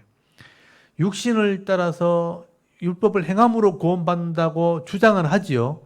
근데 육신을 이렇게 율법을 따라 행한다고 하지만 실제는 육신을 따라 삶을 율법을 따라 사는 게 아니고 욕심을 따라 살게 된다는 거예요. 그래서 이제 성령을 따라서 예수를 믿고 말씀을 따라 행하게 되어지면 하나님께서 말씀을 깨닫게 해서 이런 삶을 살게 하지만 육신을 행함으로 구원받는다고 주장하면서 살아가지만 말씀대로 살지를 못한다는 거예요. 결국은 내 욕심대로 살게 되는데 그 육신을 따라 구원받았다고 주장하는 사람들은 결국은 이런 삶을 벗어나지 못한다는 거예요. 그래서 이제 이런 엄행, 더러운 것, 호색, 겉으로는 율법을 행한다고 하지만 속으로는 이런 삶을 벗어나지 못하는 겁니다. 그래서 육신을 따라가면 이런 삶이 나타난다. 이런 사람은 하나님 나라 유업을 얻지 못한다. 그렇지만 믿음으로 구원받고 성령을 따라 행하는 자는 말씀을 깨달아서 행하기 때문에 사랑하는 삶을 살게 되고요. 또 희락, 즐거움, 화평하는 삶, 오래 참는 삶, 자비와 양선과 충성과 온유와 절제의 삶이 뭐냐면 말씀이 실천되어지는 걸 얘기하는 거예요. 이걸 성령의 열매라고 보통 얘기하죠. 그래서 성령을 따라 행하게 되면 이런 성령의 열매가 나오게 되는데 여기 9가지 열매거든요. 근데 이게 다 어디에서 나오는 거냐 하면 내 마음에서 나오는 거예요. 한번 보십시오. 사랑, 희락, 화평, 오래 참음, 자비, 양선, 충성, 온유, 절제 다 내 마음에서 나오는 거예요. 성령께서 하나님 말씀을 깨닫게 할 때 내 속에서부터 이런 게 나온다는 거예요. 율법을 깨달음을 통해서 삶으로 나올 때 내 이웃을 사랑하라 그랬지. 또 내 자신 같이 사랑하라 그랬지. 또 죄가 들어올 때에 죄를 이기는 삶을 살고 거짓이 들어올 때 거짓하면 안 되는 거죠. 거짓하지 않게 되고 다른 사람 미워하지 않게 되니까 용서하게 되는 거죠. 자비롭게 되는 거죠. 또 화평하게 되는 것이고 그런 열매들이 나오게 되는 거죠. 결국 믿음으로 구원받고 나면 성령으로 말씀이 깨달아질 때 이런 삶이 나오는 건데 내가 율법을 행함으로 구원받는다고 생각하고 성령이 없이 내 인간적인 의지로만 내가 율법 지켜서 구원받는다고 막 하다 보면요. 이게 깨달음이 없으니까 이런 율법의 행위가 나타나지 않는 거예요. 실제로는 율법을 행함으로 구원받는다고 하지만 내 속에 욕심이 그대로 있기 때문에 보이지 않는 곳에 가서 또 이런 죄를 짓게 살아가는 거예요. 육신을 따라가다가는 이 정욕이나 욕심을 이기지 못하니까 엄난하게 되고 시기하게 되고 질투하게 되고 그 속에서 계속 안 그런 척하며 살아야 되니까 외식하게 되어지고 이런 삶을 살다가 결국은 믿음으로 구원받지 못하니까 하나님 나라를 유업으로 얻지 못하게 되는 겁니다. 그래서 육신을 따라가서 구원 얻으려고 하는 게 아니고 믿음으로 구원받고 성령을 따라 행하는 삶을 살 때 내 마음에서부터 변화된 모습이 나타나는 거다. 그래서 성령의 열매로 이것이 나오는 것이다라고 말씀하는 거예요. 그래서 이 구원, 믿음으로 구원받고 성령을 따라 사는 삶을 살게 되어지면 그 어떤 법도 나를 제어할 수 없어요. 하나님 법이 나를 이기기 때문에. 그래서 24절 보시면요. 그리스도 예수의 사람은 육체와 함께 그 정욕과 탐심을 십자가에 못 박았느니라. 그러니까 정욕, 욕심이죠. 탐심, 이런 욕심이죠. 다. 이런 마음들을 십자가에 못 박았다. 예수님이 속죄함으로 내가 사라졌기 때문에 성령을 통해서 이걸 깨닫고 살아가게 된다는 거예요. 25절. 만일 우리가 성령으로 살면 또한 성령으로 행할지니. 그러니까 삶이 성령으로 깨달음에 성령의 깨달음으로 사라지는 것. 이게 믿음으로 구원받은 사람의 특징이라는 겁니다. 그러니까 예수 그리스도의 믿음이란 게 뭐냐면 하나님이 이루시는 속죄를 믿는 거예요. 하나님이 계획하신 예수 그리스도의 십자가의 속죄를 믿고 성령이 깨닫게 하신 말씀을 따라서 사는 삶인 거예요. 그래서 하나님의 구원 계획과 예수님의 속죄와 성령의 깨달음이 함께 나를 믿게 하고 행하게 하는 거죠. 그럼 잘 보십시오. 하나님의 구원 계획과 성부 하나님, 예수님의 속죄와 성자 예수님, 성령이 내 속에 오셔서 깨닫게 하는 성령 하나님이죠. 삼위 하나님이죠. 성부와 성자와 성령이 계획하시고 속죄하시고 깨닫게 하셔서 나를 믿게 하고 그 말씀대로 살게 할 때 내가 변화되어지는 삶이 나타나게 되는 겁니다. 이게 삼위 하나님이 나를 구원하시고 나를 믿게 하시고 또 살게 하는 겁니다. 그렇게 할 때 결국 26절에 헛된 영광을 구하여 서로 노엽게 하거나 서로 투기하지 말지니라. 육신을 따라 사는 삶, 행위로 구원받는다고 주장하면서 육신을 따라 사는 삶을 살다가는 결국은 헛된 삶이 될 것이다. 그것 가지고 서로 싸우지 마라. 그래서 여러분 할례당을 주장하는 사람들은요, 육신을 따라 사는 삶을 살면서 행위로 구원받는다고 주장하면서 기독교인들을 핍박하잖아요. 멸시하고 핍박하고 조롱하고 막 이렇게 하거든요. 그게 투기하는 것이고 정죄하는 것이고 다투는 것이잖아요. 그런데 성령을 통해서 구원받은 사람들은 그런 사람들과 싸우거나 다투거나 갈라서게 하고 이렇게 하지 않는다는 거예요. 그래서 여기 노엽게 하거나 서로 투기하거나 싸우지 말라 그렇게 말씀하는 거예요. 성령으로 구원받은 사람들은 그렇게 하는 게 아니다. 그렇게 설명을 하게 되는 겁니다. 그래서 사실 이 부분이 굉장히 중요한 부분인데 제가 이제 읽으면서 설명드리니까 이해는 되시죠? 그 당시 사람들이 잘못된 신앙을 가지고 있었고 그렇게 믿으려고 하는 것은 잘못된 거다.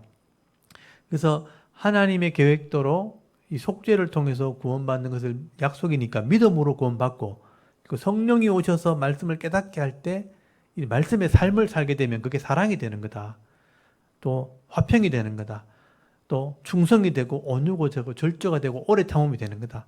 그래서 이 율법이 행위로 구원받는 것으로 주어진 것이 아니고 믿음으로 구원받은 사람에게 삶의 어떤 약속으로 주어진 것입니다.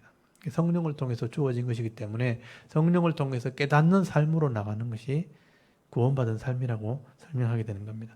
그래서 이제 6장에 넘어가면 이제 성도의 삶을 얘기하는 거예요. 형제들아, 사람이 만일 무슨 범죄한 일이 들어가거든. 사람이니까 또 죄 지을 수 있잖아요. 그럼 신령한 너희는, 이 신령하다는 게 뭐냐면 영적인 것을 깨달은 너희는 온유한 심령, 바로 성령의 마음이죠. 온유한 심령으로 그러한 자를 바로 잡고 너 자신을 살펴보아 너도 시험 받을까 두려워라. 다른 사람 잘못된 거 보면 그걸 좀 바로 잡아주고 내가 잘못된 게 없는가 돌아보는 것이 성령의 사람이죠. 근데 이 할례당들은요, 자기 걸 주장하면서 너 잘못됐다, 잘못됐다, 지옥 간다 이렇게 막 정죄만 하고 그 잘못된 것이라고 서로 다투게 하고 그런 갈라쓰게 하는 일만 한다는 거예요. 성령으로 죄를 짓는 사람이 드러나면 바로 잡아주면서 나 자신을 돌아보면서 하나 되게 하는 것, 서로를 섬기는 것. 그래서 2절에 보면 너희가 침을 서로 지라 이런 표현 쓰잖아요. 침을 서로 지라. 그리하여 그리스도의 법이 뭐예요? 사랑이에요, 사랑. 사랑을 성취하라. 이게 성령을 따라가는 사람들의 믿음의 삶이다. 그렇게 설명하는 겁니다. 3절에 만일 누가 아무것도 되지 못하고 된 줄 생각하면 스스로 속임이라. 이게 이제 할례당들이 교만하게 말하는 표현을 말하는 거예요. 된 줄도 아무것도 되지 못하는 거 된 줄 다 아는 것처럼 그렇게 막 교만스럽게 말하는 게 할례당의 모습이에요. 근데 그렇게 하지 말라는 거예요.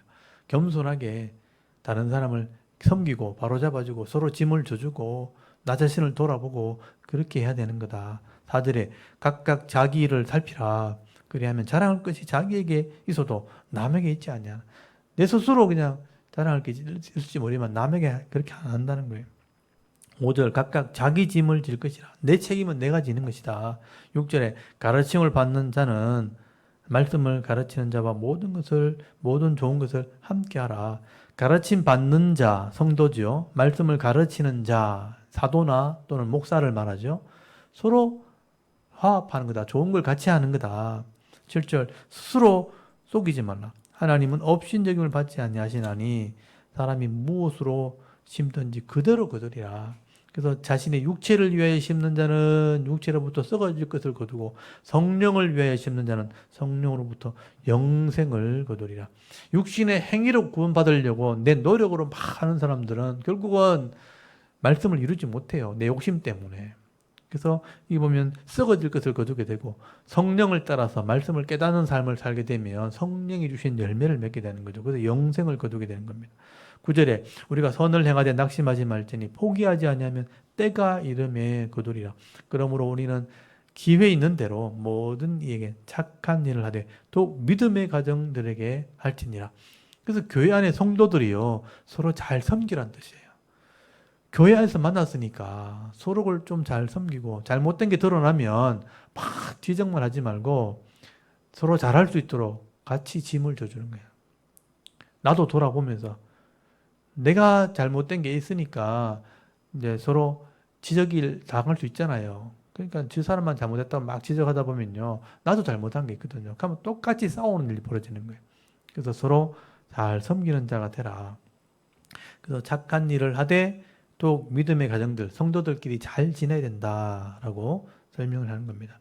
그래서 아마 제 생각에는 갈라디아 교회 성도들에게 할례당들이 들어오면서 서로의 신앙이 잘못됐다고 막 지적하면서 싸움이 벌어진 거예요.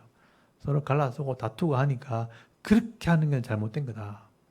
서로 잘못된 게 드러나도 바로 잡아주고 나도 돌아봐야 되는 거다. 서로 잘 해야 된다. 그래서 믿음의 가정들에게 더 잘해야 된다라고 마지막에 정리를 하게 됩니다. 그리고 11절에 내 손으로 너에게 이렇게 큰 글자로 쓴 것을 보라. 무릇 육체의 모양을 내려 하는 자, 이게 할례당들이죠. 할례 막 자랑하는 사람들, 육체의 모양을 내려 하는 자들이 억지로 너에게 할례를 받게 함은 그들이 그리스도의 십자가로 말미암아 박해를 면할 뿐이라. 유대인들이 할례 안 받으면 막 박해하니까 할례 받게 하는 것은 유대인들에게 할례 때문에 박해받는 것을 면하려고 하는 것뿐이다.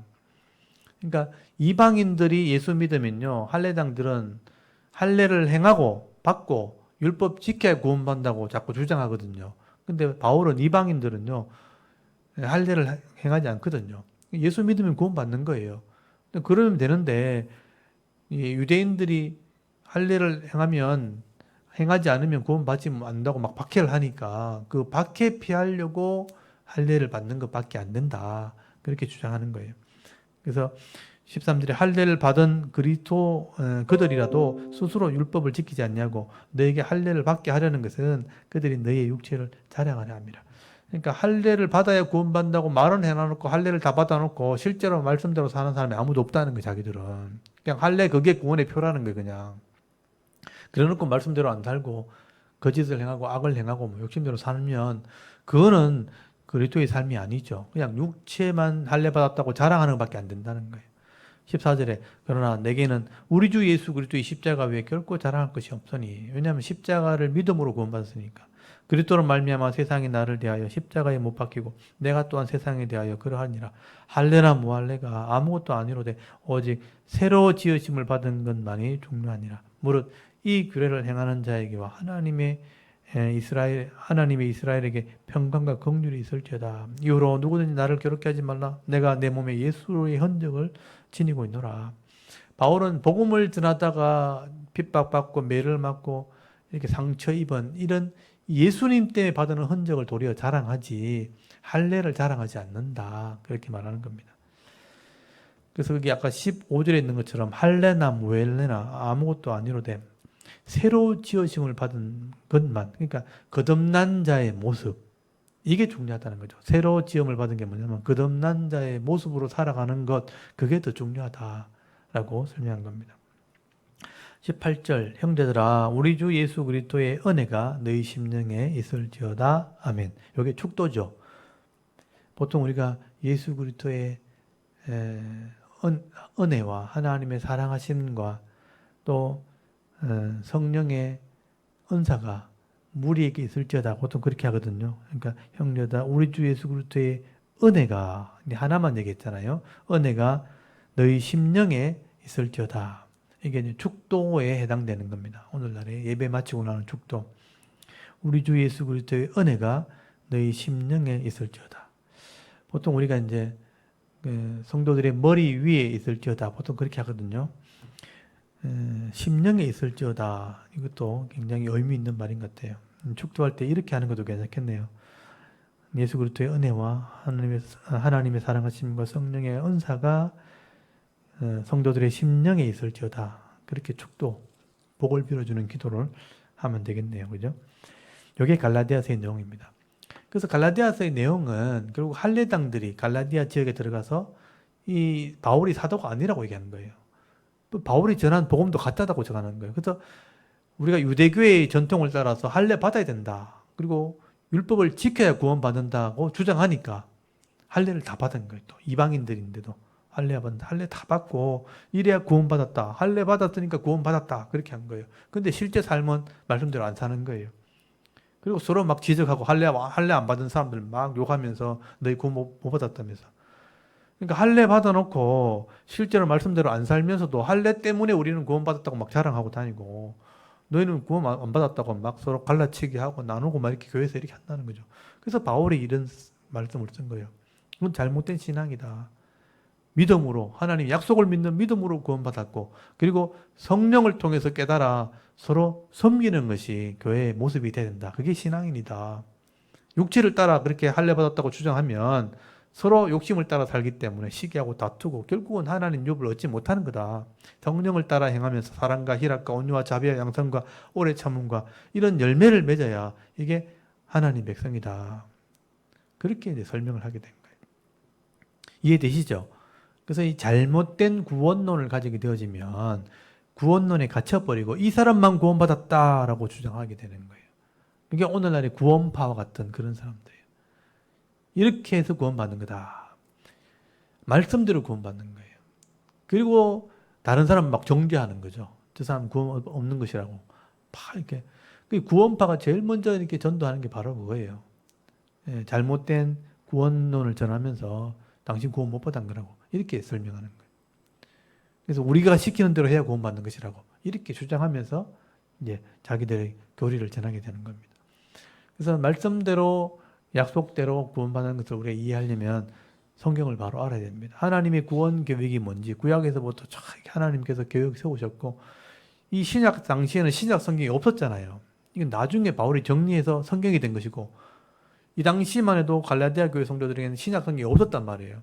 이게 나중에 정리가 되어서 편지가 되어서 성경이 되었지만, 결국 구약 성경만으로도 하나님의 구원 계획을 이해하고 하나님의 구원 방법을 이해하고 믿음으로 구원받게 되는 것이 구약 성경이에요. 그래서 구약 성경을 통해서 구원 방법을 이해하고 예수 그리스도의 속죄를 믿고 또 성령의 깨달음을 통해서 말씀대로 사는 삶이 있어야지만 구원받은 성도가 되는 겁니다. 그래서 이런 부분도 오늘 잘 정리를 하시면 좋겠어요. 그래서 이게 갈라디아서를 끝내면 그 갈라디아서 5장, 6장 제일 끝에다가 사도행전 18장 12절이라고 써놓으셔야 돼요. 사도행전 18장 12절이라고 다 써놓으시고, 사도행전 18장 12절로 가봅니다. 사도행전 18장 12절. 자, 사도행전 18장 12절에 딱 와보시면 바울이 고린도에 머물러 있을 때 1년 6개월 있었다 하고 난 뒤에 있었던 얘기가 나오죠. 사도행전 18장 그 11절에 보면 1년 6개월이 를 머물며 그들 가운데 하나님 말씀을 가르치니라. 이게 고린도에서 지금 하고 있죠. 여기서 데살로니가 전서, 데살로니가 후서, 갈라디아서를 쓴 거예요. 그리고 12절에 갈리오가 아가야 총독이 됐을 때, 이 아가야가 고린도 지역을 말하거든요. 총독이 로마에서 황제가 지명하는 총독이 바뀐 거예요. 총독이 이제 바뀌고 나니까 유대인들이 일제히 일어나 바울을 대적하여 법정을 데려갔다. 바울이 기독교를 거기서 계속 전하고 있으니까, 고린도에서 전하고 있으니까 유대인들이 계속 불만이 있었던 거예요. 그래서 이제 총독이 바뀌니까 뭘 잘 모르잖아요. 바울을 고발해버린 거죠. 저 사람이 이상한 법을 가르쳐가지고 이 지역을 혼란스럽게 한다 하고 갈리오라는 새로운 총독에게 고발을 해버린 거예요. 13절에 말하되 이 사람이 율법을 어기면서 하나님을 경외하라고 사람들을 권한다 하거늘 바울이 입을 열고자 할 때 갈리오가 유대인에게 이르되 너희 유대인들아 만일 이것이 무슨 부정한 일이나 불량한 행동이었으면 내가 너희 말을 들어주는 것이 옳거니와 만일 문제가 언어와 명칭과 너희 법에 관한 것이면 너희가 스스로 처리하라. 나는 이러한 일에 재판장 되기를 원하지 아니하노라. 이 사람 로마의 관리고요. 로마의 법을 지배하는 사람인데 여러 이제 유대인이면 로마인이 볼 때는 이방인이거든요.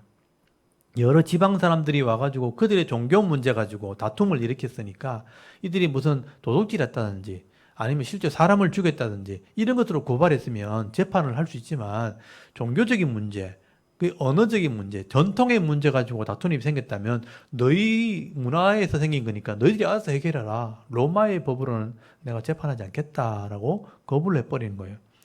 그러니까 이제 로마 법정에서 이게 해결이 안 되니까 유대인들이요. 16절 보세요. 법정에서 쫓겨났어요. 그러니까 17절에 이 모든 사람이 회당장 소수데네를 잡아 법정 앞에 데리고 갈리오가 이 일을 상관하지 아니하니라. 그러니까 소수데네 회당장이 바울에게 복음을 전하도록 허락을 했다. 그래서 이 회당장을 불러와가지고 그냥 매를 때리고 놓아줬다는 거예요. 그러니까 유대인들 때문에 바울이 고린도에서 굉장히 곤욕을 치르게 된 거죠. 그러니까 바울이 여기 더 있다가는 기독교인들이 더 어려워지겠다. 하여튼 바울이 떠나게 되는 거예요. 그래서 18절에 보면 바울은 더 여러 날 머물다가 형제들과 작별하고요. 배 타고 수리아를 그러니까 고린도를 떠나서 브리스길라 아굴라와 함께 하더라. 브리스길라 아굴라 부부를 데리고 떠난 게 된 거죠.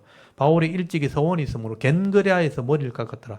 겐그레아는 고린도에서 항구로 나오면요. 항구에 있는 도시가 겐그레아예요. 걸어 나오면 얼마 안 걸려요. 이 갱그레아서 머리를 깎았다는 게 뭐냐면 나시린이 서원을 하게 되면요. 머리를 깎도록 되어 있습니다. 나시린이 서원을 했다는 걸 알 수 있죠. 19절에 에베소에 와서 그들이 거기 머물게 하고자 하여 회당에 들어가서 유대인과 변론했다. 거기서 배를 타고 에게해를 건너온 거예요. 그래서 이 고린도에서 갱그레아 내려와서 갱그레아 배를 타고요. 그 바다를 건너서 아시아로 건너온 거예요. 그러니까 에베소에 도착했다고 되어 있죠. 그래서 거기서 회당에 들어가니까 유대인들이 있었어요. 유대인들에게 변론했죠. 복음을 전했다는 거예요. 근데 20절에 여러 사람이 더 오래 있기를 청하되 허락하지 아니하고 작별하며 이르되 만일 하나님의 뜻이면 너에게 돌아오라. 여기 줄을 쳐놓으시고요.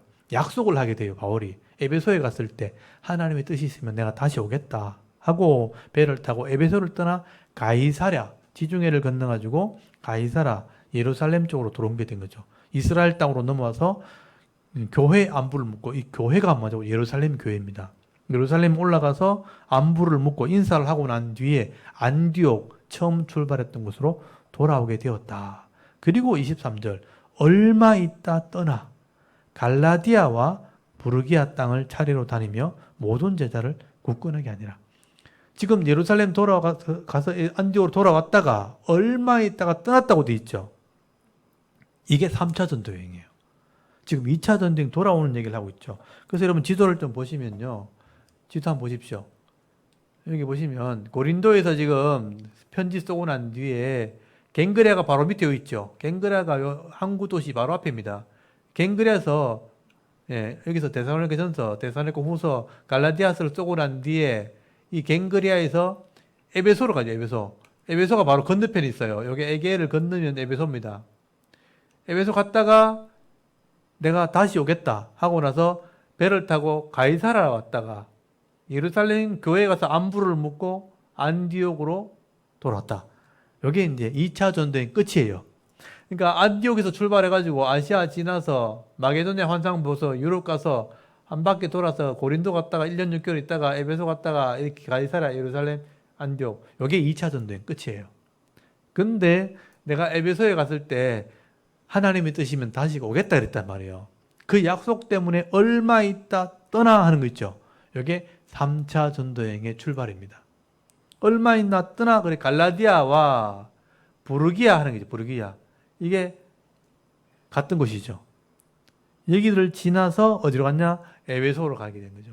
그래서 3차 전도여행은 뭐냐 하면요. 바울이 3차 전도여행은 바울이 갈라디아, 부르기아를 지나서 에베소에 가는 게 3차 전도여행이에요. 3차 전도여행인데 그 3차 전도여행을 할 때 그 딱 삽입된 구절이 뭐냐면 24절 한번 보세요. 24절. 여기에 알렉산드리아에 산 아볼로라는 사람이 나옵니다. 아볼로. 이 아볼로는요, 학자입니다. 학자. 이 사람은 아볼로라 하는 유대인이 에베소에 이르니 이 사람은 언변이 좋고 성경에 능한 자라. 그가 일찍이 주의 도를 배워 열심으로 예수에 가는 것을 자세히 말하여 가르치니라. 요한의 세례만 가르치더라니라. 그가 회당에서 담대히 말하기 시작하거늘 브리스길라 아굴라가 듣고 데려다가 하나님의 도를 정확하게 풀어 이르더라. 아볼로가 아가야로 건너가고자, 아가야가 고린도입니다. 건너가고자 하므로 형제들이 그를 격려하며 제자들에게 편지를 써서 영접하라 하였더니 추천서를 써준 거예요. 그가 가면 은혜로 말미암아 믿는 자들에게 많은 유익을 주니 이는 성령으로서 예수는 그리스도라고 증언하여 공중 앞에서 힘있게 유대인의 말을 이기미르라. 그리고 19장 1절에 아볼로가 고린도에 있을 때 바울이 윗지방을 다녀 에베소에 와서 어떤 제자를 만났다 이렇게 돼 있거든요. 그러니까 바울은 에베소에 가는 게 3차 전쟁인데 그 에베소에 가기 전에 요 사건이 하나 있었다는 거예요. 아볼로가. 그래서 제가 아까 앞에 지도에 보시면 여기서 보면 이제 알렉산드리아, 여기도 알렉산드리아 여기인데요. 알렉산드리아 출신 아볼로가 이제 선교하러 에베소에 오게 된 거예요. 자기 열심으로 온 거죠. 근데 에베소에 와 보니까 브리스길라 아굴라가 있는 거예요. 아까 바울이 브리스길라 아굴라를 에베소 남겨놓고 왔거든요. 그래서 복음을 전하는데 브리스길라 아굴라, 그 에베소는 그 당시에는 이제 도시가 그렇게 크지 않으니까 저작거리에서 복음을 전하면 다 만날 수 있거든요.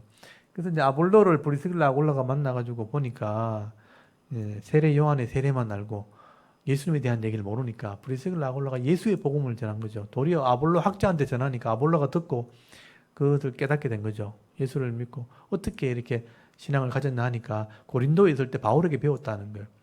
고린도에 교인들이 있다 하니까 이 아볼로가 그럼 내가 고린도에 가서 복음을 전하고 싶다고, 말씀을 가르치고 싶다고 추천서를 써달라는 거예요. 그래서 이제 이 브리스길라 아굴라가 에베소에서 편지를 써가지고 고린도에 이 아볼로를 보낸 거예요. 그래서 아볼로가 여기 고린도에 가서 사역을 하게 된 겁니다. 그래서 유대인들에게 말씀을 가르치고 예수를 정하는 일을 하게 될 때 바울은 에베소에 도착을 하게 돼요. 그래서 바울이 이때 에베소에 오게 된 거예요. 그래서 여기서 이제 복음을 전하면서 제자를 가르치는 사역을 하게 되는 겁니다. 그래서 바울이 에베소에 갔을 때는 에베소가 우상의 도시거든요. 아데미라는 우상이 있는 곳입니다. 여기서 이제 3년 동안 복음을 전한 내용이 이제 19장에 나오는 사건이에요. 그래서 여기서 복음을 전하면서 3년 동안 말씀을 가르치는 사역을 하게 되는데 이때 이제 고린도 교회에 문제가 생기게 된 거예요. 아볼로가 넘어간 뒤에 복음을 전하고 말씀을 가르치는데 바울파가 나오고 아볼로파가 나오고 게바파 나오고 그리스도파 나오고 막 교인이 갈려지고 난리가 난 거예요. 그래서 바울이 에베소에 있으면서 고린도 교회에 편지를 쓰게 되는 일들이 일어나게 된 겁니다. 이게 이제 3차 전도여행에서 있었던 일이에요. 이건 이제 좀 복잡한 일이 생겼죠. 그래서 바울은 사실은요, 1차 전도행 때 엄청난 경험을 하고, 2차 전도행 때 성령의 은혜와 말씀의 능력을 경험하고, 3차 전도행 때 제대로 된 사역을 하게 됩니다. 그래서 제자를 양육해야 되겠다. 그래서 한 곳에서 3년을 가르치는 사역을 하게 되는 거예요. 말씀을 제대로 안 가르치면요, 계속 문제가 생기는 거죠. 뭐요? 데살로니가 교회에 문제 생겼죠? 갈라디아 지역에 문제 생겼죠? 고린도 교회에 문제 생기죠. 그러니까 문제가 자꾸 생기는 이유가 뭐냐면 말씀을 몰라서 그런 거예요. 그래서 바울이 에베소에서는 작정을 하고 3년 동안 말씀을 가르치는 사역을 하게 되고요. 제자를 양육하게 됩니다. 그래서 그 제자 양육을 하는 가운데 문제가 생긴 이 고린도 교회를 해결하기 위해서, 고린도 교회 문제를 해결하기 위해서 고린도 전서와 고린도 후서를 기록하게 되고, 그 나중에 고린도 전서 후서를 읽다 보면 고린도 전전서도 나와요. 그리고 제3서신도 나오고요. 여러 가지 서신이 나오게 되는 것을 보게 됩니다. 여기서부터 이제 진짜 중요한 문제들이 나오게 되는데 교회의 문제를 다 다루게 됩니다. 그래서 이 부분은 굉장히 복잡한 부분인데 다음에 이 부분을 좀 다루도록 하겠습니다. 자, 이 부분을 좀 잘 정리하셔야 돼요. 그래서 2차 전도여행 때부터 좀 복잡해지죠. 그리고 2차 전도여행 때 나오는 편지들, 그리고 3차 전도여행에 나오는 편지들이 사실 바울 이 전도여행에 굉장히 중요한 역할을 하게 되는데, 요거는 이제 좀 숙제로 남겨드리고, 제가 다음 주부터는 방학을 하려고 합니다. 그러니까 지금 성경 강좌를 지금 앞두고 있고, 8월 초에 성경 강좌를 제가 준비를 좀 해야 될 것 같고, 그래서 다음 주부터 이제 방학이니까 다음 주부터는 성경 강좌를 방학입니다. 쉽니다. 그리고 8월 한 달 동안 여름에 우리 더우니까 한 달 쉬고 9월 초에 그때 개강을 하도록 하겠습니다. 그래서 7월 말부터 방학을 해서 다음 주부터는 이제 방학에 들어갑니다. 따라서 9월 첫 주까지 방학을 하도록 하겠습니다. 그래서 그 부분은 여러분 사도행전을 좀 읽으시고 또 갈라디아서까지 성경을 읽으시면서 오늘 19장까지 했잖아요. 19장까지 성경을 읽으시면서 바울 전도 여행을 좀 잘 정리해 놓으셔서 다음에 오실 때는 3차 전도 여행을 이제 에베소 교회 사역에 대해서 말씀을 좀 나누도록 하겠습니다. 그 부분은 굉장히 중요한 부분이라서 방학 끝나고 난 뒤에 설명을 하도록 하겠습니다. 오늘 여기까지 하도록 할게요. 잘 따라오셨습니까? 네. 우리 기도하고 마치겠습니다. 하나님 오늘도 삶의 기회를 주시고 또 최선을 다해서 또 직장을 섬기게 하시고 가정을 섬기게 하시고